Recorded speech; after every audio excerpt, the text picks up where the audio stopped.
Hey everyone, a little bit of a bonus feature here for you. I wanted to show you guys exactly what I've been talking about when I talk about scoreboards and exactly what our companies look like. So I'm at our Blaine location, one of our locations, where I am showing exactly what I'm talking about. I just put this up right now. Basically, to construct this, I'll go through that. I'll explain the importance of a scoreboard, and I'll actually go through our scoreboard here that we actually created and walk you through exactly what you need to do. I wouldn't say you need to do exactly the same as this. I would customize this. I would talk to your team. I would see what they want to have on the scoreboard. But the importance of this is that you make one and that your team is on board and wants to know these numbers and constantly gets some feedback as they come to work every single day. So you can't see this right now, but where this is at is actually between a two-door walkway here, and the guys come through here every single day, and they go over there to get all of their keys, and all the stuff they need every single day is over there. And then over here is that corner over there is the project management corner. So there's whiteboards and clipboards. So they're always coming in and out of this doorway into the other office, and the exterior door is out there. I promise a couple members, like a lot of members actually, have asked if I could do a tour of the shops, both of our shops, and so I'll be doing that pretty soon, and I'll load it up here for just the members only.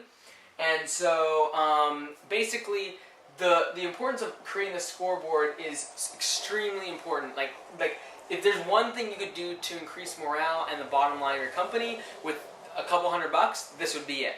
And so first of all, what is a scoreboard? Why is it important? If you haven't listened to my podcast about it, basically the scoreboard is something that when you go to an MLB game, hockey, soccer, baseball, football, whatever it is, whatever sport you like, the first thing you do if you show up halfway through or if you're watching it on TV is that you look at the scoreboard. What is the score and where are we at in the game? And what you want this scoreboard to do is to very quickly and very simply allow your team to look up here and see exactly the numbers. Exactly, are you winning? Are you losing? And so I've thrown up some makeup numbers here, and then we'll edit these things. But basically, for instance, like this was last year's goal for July. This year it'll probably be like 170 or something like that in the month of July. And then here we have all of our different metrics, and we'll go through exactly why we have these on here. We'll put these numbers here, things like that. So, what is a scoreboard? Basically, it's just like a sports event. You go to a sports event and you want to see the score. You see, are we winning or are we losing? And you want your people to every single day be able to see, are they winning? Are they losing? Is the company making money? Are they being efficient? Is the company going forward? Or are we losing ground? We have, if you're a member of the course, that I have off-site meetings 2 or 3 times a year with our team, and we go over the metrics, we go over the numbers, we go over the books. But this is a way every single day they can see exactly how their performance dictates and really affects the bottom line, the revenue, as well as how these things that happen every single day are changing affect our efficiency over here on the right. And so the importance of the scoreboard is, number one, don't make it a scoreboard for you as the owner. That means don't just make it about revenue and number of clients, about profit margins and all of that. You want this to be something that when your employees look at it, they have a direct effect on these and this. This is a lag measure. In other words, this is just more or less more for me. They're going to enjoy knowing this number over here, the revenue goal, but this is the thing they can affect the most. That's why it's the biggest here. It is something they can quickly look at and know if they're red, yellow, or green, and know if they are doing really bad, so-so, or super good. So we're going to walk through this whole thing, but the importance of the day I want to get across to you is you need to make one of these, not so much that you need to make it just like this. The importance is, number one, make it. Number two, make it very simple to look at within a couple seconds and know exactly if you're winning or losing and where you are at in the game.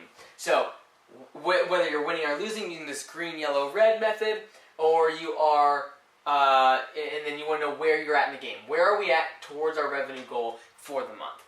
Alright, so let me walk you through our scoreboard again. Don't make it exactly like this. Make it, customize it. You should talk to your team. You should make sure that you get buy-in from them. You should ensure that you ask them what do they want to see, what do they want to have on the scoreboard. What numbers do they want to see? Whether it be number of mows a week, it might be totally different for your company. As we've grown, some of these things, you can't measure, it's not as easy to measure. We don't want to make this where I can't update it every single day, the staff can't update it every day. We want to make it simple so we can always keep this effective, we can always keep it updated, and as the guys come in and out every day, they're looking every single day to see what that number's at. Alright, so let me go ahead and walk you through what this is all about. So up here we got our revenue. So we got this meter here. I put 120 in here just as an example for the month of July. And on here you have the different, as it goes up basically throughout the month, if we are at the 15th of July, we should be somewhere around the $80,000 marker. Or sorry, we should be around 60,000, half of the goal. So the goal is 120,000 in the month, for instance, in July. If it comes to the 15th, we should be around $60,000 if our goal is 120. And we'll be able to make the marks here and be able to tell, are we ahead of schedule or are we behind schedule? And they'll be able to tell that right away. We'll have a red line as far as where we should be at, and then are we ahead of that or are we below that? And we'll fill this bar graph in. Over here are things that change every single day, every single hour. These will be updated as they come in. These are damage cases, so we really are trying to cut down on things that we break at customers' houses, things that we break on our equipment, fenders break on trailers, people back into things, latches break, all of that stuff. Damage cases, right there. Yellow slips. The yellow slips are the things that you've heard me talk about, complaints that come in. We write those up on a nice big piece of yellow paper. They have to go back to the client's house and fix it, resolve it, and then talk about it at the team meeting. Those yellow slips are callbacks, basically, and complaints. Yellow slips. Reviews and comments. This is a positive green thing here. These are things that people leave online reviews, or they email the office and specifically mention people's names and says how great a job they did. That's being measured every single day as well. This week's sales is basically for mowing, landscaping, and for us we do turf. You might not do turf, but you might have tree or snow or whatever. But this is really for the office staff. They're going to be watching these numbers. They're going to be seeing how their performance affects the numbers here, and then ultimately the lag measure of the monthly revenue. And so that'll be here. I put the number in over here, and then I just put an example of a sticky note of what you could do for ranges. But basically what you want to do is, over here we have our efficiency indicator. It's a red, yellow, green, very simple to know if we are doing very, very bad, pretty good, or really bad, or really, really good. Red, yellow, green. What this does, basically the metric that I'm using here is revenue divided by total payroll hours. This is not man hours on the job, because we've talked about hourly rate in a different segment here. We've talked about how you want to be over 40, definitely. You want to be shooting for 60 plus. That's when someone's on the job. But what are we shooting for? Total revenue. That means total hours. That means including your office staff, including drivers, including management, including project managers, estimators, all the other overhead costs in terms of labor is wrapped up into this number. So what we do is at the end of every single week, we look at the timesheets, we calculate all the hours really quickly. You can see how many hours we total paying on payroll, including everybody. That's total payroll hours. Revenue, we're looking at how much money do we make on all our jobs, all our retail, everything we sold that week. We take that revenue divided by our total payroll hours, and we come up with a number. All right, and then you can dictate, or in our case, we make ranges that, so for instance, we made up this one, $44.7 per total hour. So what that means is per hour of anyone in the company working, there was $44.7 generated. Now, obviously, there's overhead in here, there's product materials costs, there's dumping fees, there's chemicals, all the products that we have to use on the jobs is wrapped up in this number. So I know this isn't the most accurate. It's not. You could take cost of goods, COGs, out of this revenue number to get a more specific, more based on time. However, we'd rather make this super quick so that we can always be updating it instead of making it so accurate but it taking so long to make every single day that we never get around to it. When everything is super busy and we're in the whirlwind of selling and it's super busy in the spring rush, we want to make sure this is always updated. If the guys see that this is not updated and they start seeing the same numbers all the time, they'll begin to realize this is not very important, this is not worth following, this is not worth keeping track of for us. And so we want to make sure it's super easy. That's why we do revenue divided by total payroll hours. I know that you got mowing and you got landscaping jobs because they have a bunch of material costs wrapped up in it. I know it's not the most efficient. We might come up with something better in the future, but this is very important and it is a great measure. If you do this for your entire year, you will see the months that you did good on, this number will be higher. I promise you. So check that out. Do that test on all your business. Look at total payroll hours for every single week and then your total revenue for all those weeks, divide it out and see, okay, what is the bottom third? What is the bottom third? Like when I'm doing bad, what's that range look like? When I'm doing okay, so let's say out of the 52 weeks out of the year, 20 of them I was at $10, under $10 per man hour, or per hour total. Then 20 hours, between 10 and 30, I was the other third of the weeks of the year. And then that top, when I was making a bunch of money, I was 30 plus. Whatever, I'm just making those ranges up, but you get what I'm talking about. Track what you've done for the past year, 3 months, whatever, at least 3 months. You want to do that before you make these ranges. And determine where were the weeks that you did really good, where were the weeks that you did okay, where are the weeks that you did poorly on. And then basically that's how you can make this red, yellow, green, is like a third, a third, a third. You don't want to make it where you're always green. You don't want to make the bar so low that like literally they always see the number green and they take it for granted. You want to make it where there are sometimes you dip into yellow, and when it gets really a bad week, like it does hit red, you don't want to be, because what you want this to be a game. You don't want this to be so easy, like you just beat everybody all the time. If you were in sports and you're always winning, it just kind of gets boring to watch the scoreboard.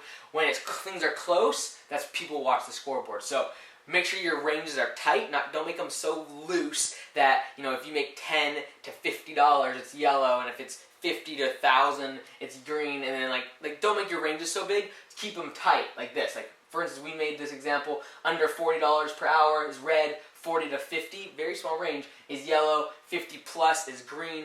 This is what you want to be doing, so that those guys see exactly when they know that they worked at a job and it was going way overtime and they weren't efficient.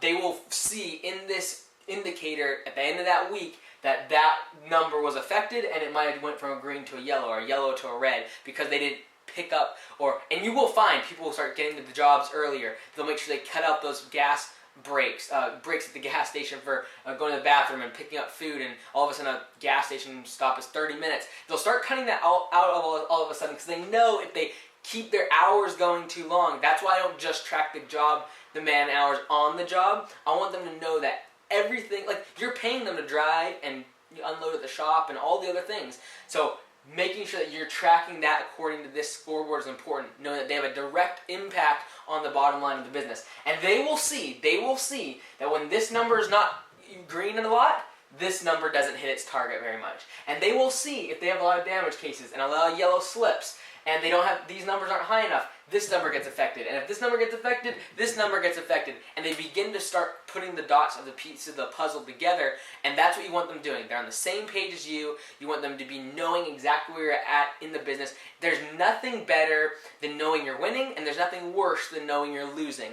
And if you're losing and it's raining and everyone's taking 10 times as long on the mowing route, it happens. But you watch that when they want to prevent it from going to red, they will pick up the slack. They will go a little bit faster. They will push a little harder. They'll start thinking of ways to do things efficiently because they're trying to win the game. You want to make this into a game. When it comes to apps and things like that, they are always trying to gamify the thing that they are doing on that product, on the app itself. This is what we're trying to do. We're trying to gamify efficiency and the bottom line and the success of your company. I promise you, if you try this out, you'll love the results. If you have any questions, let me know. But this is just an example. These are just example ranges and numbers. Right now, our company, this is probably like 170 plus for July. I have to look at the numbers. I don't know exactly, but this is like pretty close to what we're at. We shoot for higher than these numbers. And again, you might want to even change your red, yellow, green depending on the time of year.